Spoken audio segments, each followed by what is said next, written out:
Ecclesiastes, Kabanatang 8. Sino ang gaya ng pantas na lalaki? At sinong nakakaalam ng kahulugan ng isang bagay? Ang karunungan ng tao ay nagpapasilang ng kaniyang mukha, at ang katigasan ng kaniyang mukha ay nababago. Ipinapayo ko sa iyo, ingatan mo ang utos ng hari, at siya'y dahil sa sumpa ng Diyos.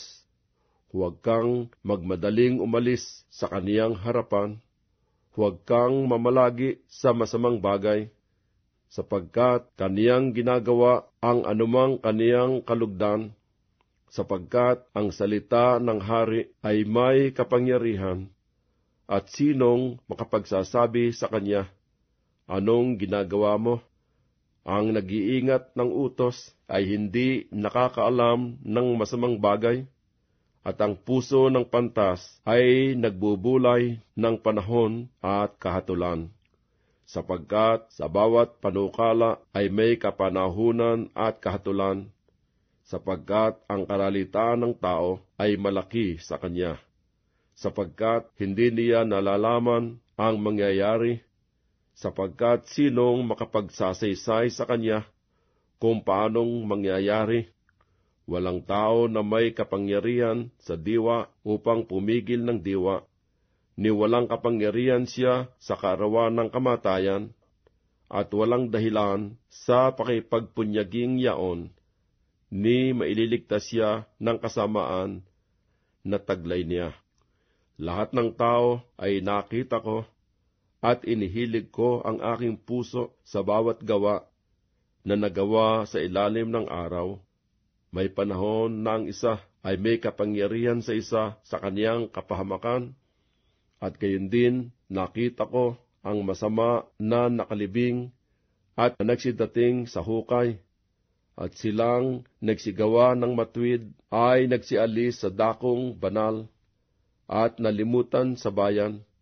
Ito man ay walang kabuluhan, sapagkat ang hatol laban sa masamang gawa ay hindi isinasagawa agad, kaya't ang puso ng mga anak ng mga tao ay lubos na nangagagalak sa paggawa ng kasamaan. Bagaman ang makasalanan ay gumawa ng kasamaan na makaisang daan, at humaba ang kaniyang buhay, gayon may tunay na talastas ko, na ikabubuti nilang nangatatakot sa Diyos, na nangatatakot sa harap niya.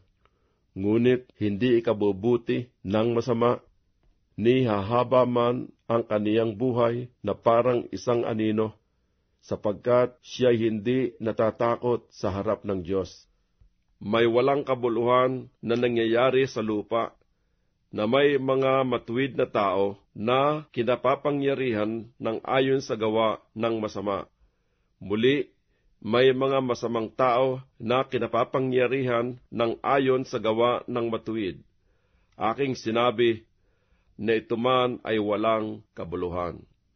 Nang magkagayoy, pinuri ko ang kalayawan, sapagkat ang tao ay walang magiging bagay sa ilalim ng araw, kundi ang kumain at uminom at magsaya, sapagkat tatahang kasama niya sa kaniyang gawa lahat ng mga kaarawan ng kaniyang buhay na ibinigay ng Diyos sa kaniya sa ilalim ng araw.